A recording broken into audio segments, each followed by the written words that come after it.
10 of the last 11 recessions were started on Republican presidents' watch. And I would argue were started by Republican presidents. Every time you do a major tax cut, you get a recession. I mean, it's just real simple. And the reason why is also fairly simple. All kinds of extra money is going to the very, very rich. And the tax cuts are typically accompanied by cutbacks in government services. When Reagan did his tax cut, he then cut funding for education. He cut food stamps. He cut Medicaid. Those cuts then, dial back services. People get laid off. They're unemployed. They're not buying things. And the country goes into recession.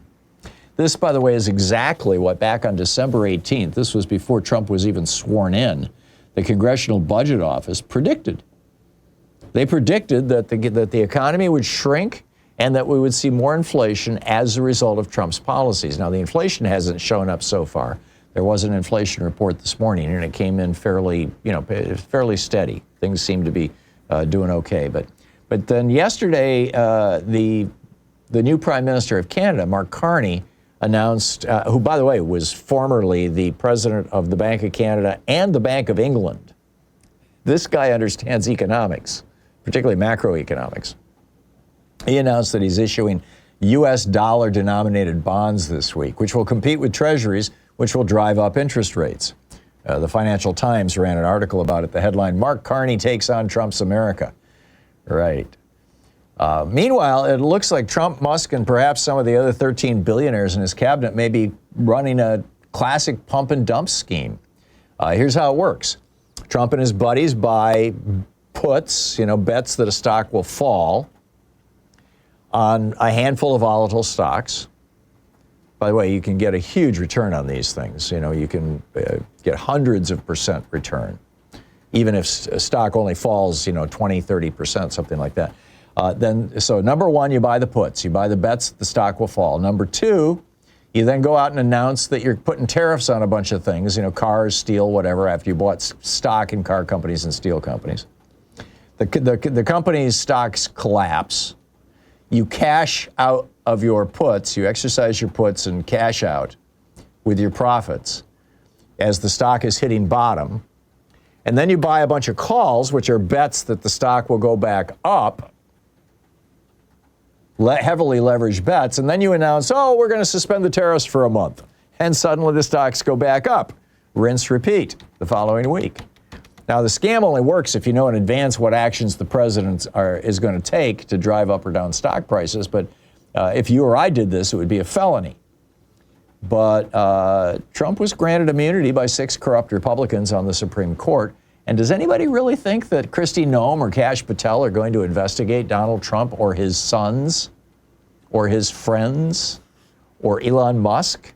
Now, are you skeptical that Trump might do something that brash, that criminal? Well, according to Peter Schiff, the chief economist and global strategist at Euro Pacific Capital, he just did with the meme coins, dollar Trump and dollar Melania. Schiff argues this was a classic pump and dump operation. He wants Congress to investigate it. Yeah, good luck with that. I can just see Mike Johnson and John Thune getting all over this stuff, right? But recessions are really huge buying opportunities for the morbidly rich. Millions are laid off work. Small businesses are going bankrupt. American families who might have a little bit of money in the stock market in their 401ks or their IRAs, their retirement plans, they suddenly have to sell stock just to pay the damn rent. And so they're selling their stock at fire sale prices. And what do the billionaires do? They buy that stock up. So number one, an economic disaster is a great excuse to reduce taxes on the rich with the excuse that the federal tax revenues have cratered and you need to stimulate the economy. Both Reagan and George W. Bush did this. And Trump, although he didn't do it in the face of a recession. But they said that cutting taxes on billionaires will stimulate the economy. And then Reagan, right after he threw the country into a recession with a tax cut, he then used that to cut food stamps, Medicaid, and AFDC.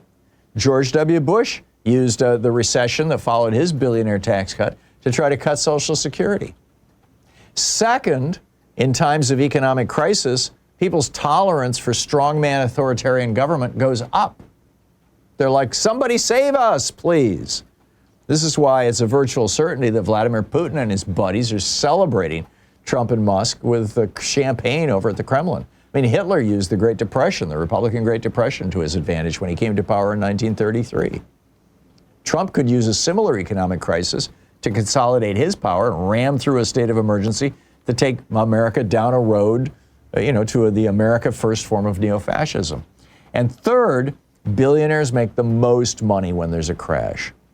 I've told you the story about my old friend Gloria Swanson telling me about how Joe Kennedy, was just completely out of the market just before the crash, and then after the crash went in and just bought everything in sight. And as a result of that, he became one of the richest men in America. J. Paul Getty, famous phrase, right after his famous phrase was, buy when everyone is selling and hold on until everyone else is buying. And that's something you can only do at scale if you're morbidly rich, right? Getty skipped his parents' golden anniversary in October of 1929 to go to Wall Street and buy stocks. He says it was the opportunity of a lifetime to get oil companies for practically nothing. And out of that, he became one of the 3 richest oil barons in the world. Flash forward to today, the Reagan crash made billionaires richer. The Bush crash made billionaires richer. The Trump crash made billionaires richer. I mean, massively richer. Rich people who bought stocks at the market bottom in 2009, just 11 years later, made a 462% return by 2020. $1 billion became $5.62 billion in just 11 years. And then they did it again 10 years later with the Trump crash. And, did I mention the billionaires love economic downturns? I mean, just that one single terrible crash year of 2020, the Institute for Policy Studies says the world's billionaires saw their wealth increase by 54%. America's billionaires saw their wealth increase by 62%. Average billionaire wealth worldwide increased 27% just in that one year. So get ready.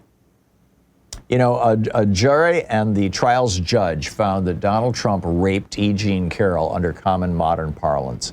But that ain't nothing compared to what he and his billionaire buddies have planned for average Americans, people like you and me, that they see as the marks that they can fleece, force us to sell our stocks, crash the economy, buy it up cheap, get rich, rich, rich, just like J. Paul Getty and Joe Kennedy did back in the day.